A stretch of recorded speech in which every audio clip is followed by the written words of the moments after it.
देखो ज़ाहिरा, अम्मी दिल की बुरी नहीं है, वो ज़रा टेंशन में है मायरा की वजह से, तुम उन्हें गलत मत समझो। मैं उनकी परेशानी समझती हूँ साथ, लेकिन अभी उनको अब्बू की परेशानी समझनी चाहिए ना। पता नहीं क्या क्या बोलती रहती हैं अब्बू को, मुझे ज़रा अच्छा नहीं लगता। तो अम्मी गलत तो नहीं कहती हैं? ताया हर वक्त पैसों और कर्जों का रोना रोते रहते हैं। अभी तक दुबई के उसी घर में रह रहे हैं ना, घर से बेघर तो उन्होंने हमें किया। हमारी शादी में तुम्हें इतनी चीज़ें दी हैं, उसके लिए पैसे कहाँ से आए? हमें सब कुछ दिखाई देता है ज़ाहिरा, खामोश हम सिर्फ उनके लिहाज में रहते हैं। बहुत अफसोस की बात है साथ, मेरे अब्बा ने सारी जिंदगी क्या कुछ नहीं किया आप लोगों के लिए, और जब आज वो परेशान है, आप लोग की मदद नहीं कर सकते, तो आप लोग के तो अंदाज ही बदल गए। अच्छा मेरी ज़ाहिरा, मेरी बात सुन ज़ाहिरा। वैसे अम्मी की भी समझ नहीं आती है, बात को बढ़ा के कहाँ से कहाँ ले जाती है।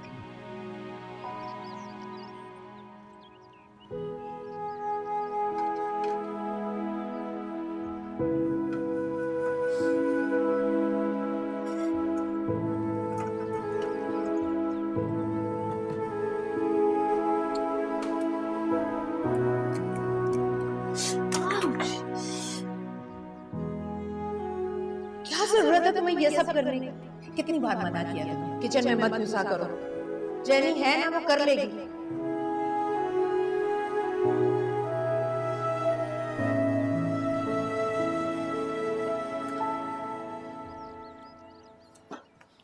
साथ साथ उठे, ऑफिस के लिए देर हो गई है।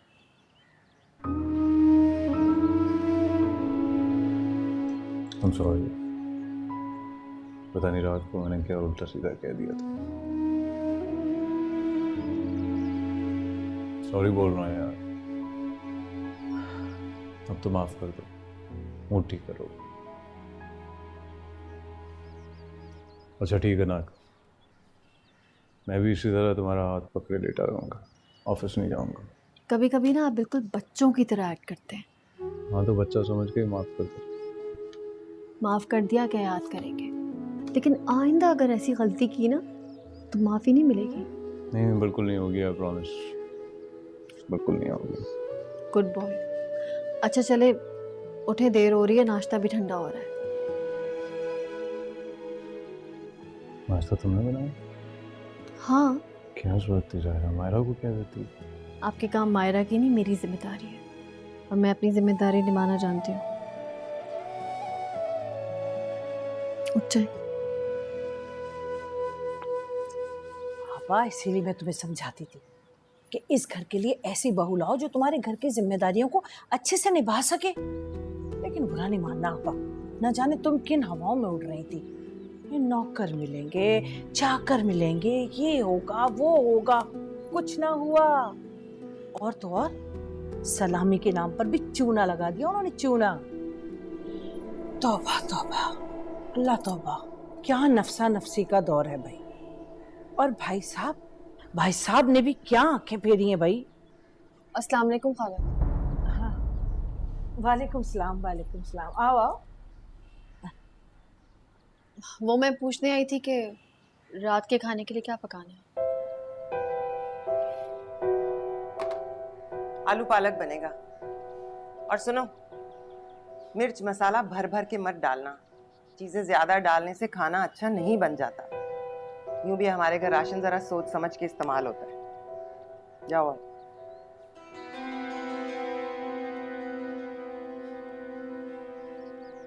अरे वाह वाह वाह, तुमने तो बहू को कस के लगाम डाली हुई है। बिल्कुल ठीक किया आपा, बिल्कुल ठीक किया। तो बड़े घर की होगी, अपने घर में। ससुराल में तो सभी लड़कियों को काम करना पड़ता है। हाँ हाँ समीना, ठीक है।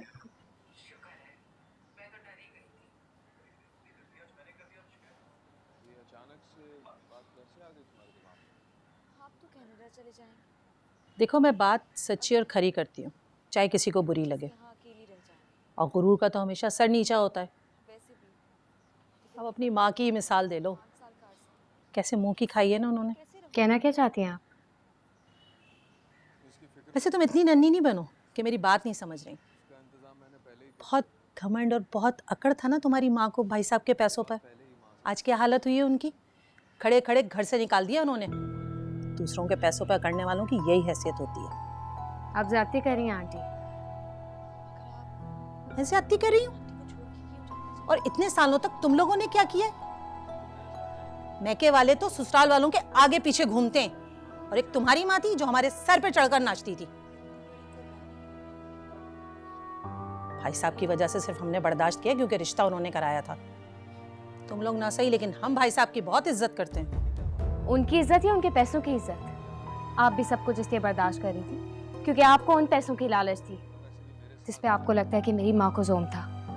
आपने मुझे अपने घर की बहू इसलिए बनाया क्योंकि आप जानती थी ताया वो आपका घर जहेज से भर देंगे।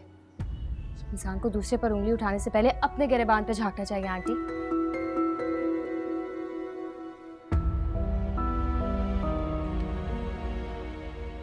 कैसी जबान कैंची की तरह चल रही है इसकी। रस्सी जल गई पर बल नहीं गए इसके।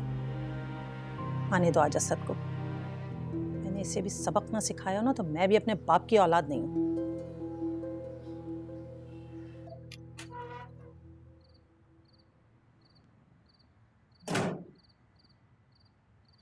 आज तो आने में बड़ी देर लगा दी आपने। ये प्राइवेट सेक्टर्स में ना नौकरियों पर जाने का वक्त तो होता है, लेकिन वापस आने का कोई नहीं होता। चंद हजार तनख्वाह के दौर पे देके समझते हैं कि जैसे गुलाम पाल लिए जो उनके आगे बस जी जी करता रहे। क्या हुआ है साथ? क्या कुछ नहीं हुआ। ऑफिस में कोई बात हुई है? रोजाना छोटी छोटी बात पे बेइज्जती करवाता हूँ। एक छोटी सी गलती से क्लाइंट को मैंने गलत फाइल भेज दी थी, जानबूझ के नहीं किया था। उसके बाद पर्सनली मैंने क्लाइंट को सॉरी भी बोला है, लेकिन नहीं, इन बॉसेस को तो रीज़न चाहिए होता है अपने एम्प्लॉयज़ की बेइज्जती करने का। जाने दे साथ, कॉर्पोरेट सेक्टर में ये होता है। आई एम सॉरी ज़ायरा, तुम्हारे लिए कहना ये बहुत आसान है, लेकिन मेरे लिए सहना आसान नहीं है। इन रवैयों की आदत नहीं है मुझसे आज तक किसी ने ऊंची आवाज़ में बात नहीं की, और वहाँ क्या क्या कुछ बर्दाश्त नहीं मैं करता। इतने लोगों के सामने इतनी बेइज्जती करवाता हूँ। This is so embarrassing for me. मेरा तो दिल चाह रहा है ये नौकरी छोड़ दूँ मैं, रखें अपनी नौकरी अपने पास। जहाँ पर इज्जत नहीं है वहाँ नौकरी करने का क्या फ़ायदा। साथ कैसी बातें कर रहे हैं आप इस घर के बड़े बेटे हैं। ऐसी छोटी छोटी बातों पे नौकरी छोड़ने के फैसले नहीं करते। इस तरह कैसे घर का गुजारा होगा? आप थोड़े गुस्से में हैं। रिलैक्स हो जाएंगे तो हम इस टॉपिक पे बात करेंगे, सब ठीक हो जाएगा साहब। आप कपड़े चेंज करें, मैं आपके लिए कॉफ़ी लेकर आती हूँ।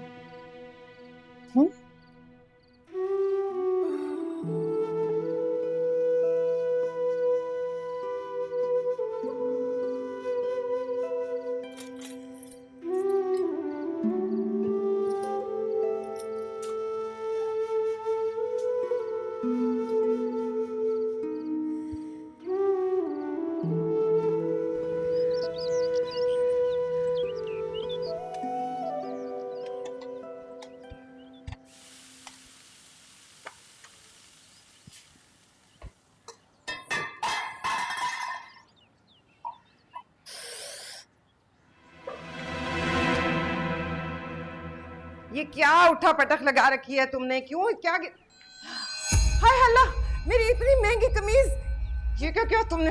अब ये कौन ला के देगा? तुम्हारा बाप ला के देगा ये कमीज मुझे?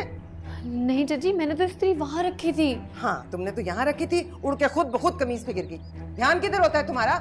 ये सालन भी जल गया है। खुदा, आप कह दो कि सालन भी खुद ब खुद जल गया। ये तुम्हारे बाप ने ना एक नकम्मी लड़की हमारे मत्थे मार दी है। मेरी अकल घास चरने चली गई थी, तुम्हें ब्याह कर ले आई। मैं सच कह रही हूँ चाची, मैंने जान के नहीं चलाई। मैं सब समझती हूँ ये तौर तरीके तुम्हारे क्यों हैं। तुम चाहती हो कोई तुम्हें काम ही ना कहे तो, और तुम महारानी बनकर बैठ के आराम से खाती रहो, और हम सब तो जैसे गुलाम है ना तुम्हारे। ये नुकसान कौन पूरा करेगा? बाप तो तुम्हारा हाथ झाड़ के एक तरफ हो गया। बीबी, ये तुम्हारे बाप का घर नहीं है जहाँ नौकर हाथ बांधे खड़े होंगे। यहाँ तो तुम्हारे बाप की मेहरबानी की वजह से हम सब नौकर बने में। तुम्हें भी यहाँ नौकरों की तरह ही रहना पड़ेगा। अम्मी बस कर दें, कितना सुनाएंगी और? चुप करो तुम। तुम्हारी पेट में हर वक्त हमदर्दी के मरोड़ उठ रहे होते हैं। सत्यानाश करके रख दिया घर की हर चीज का।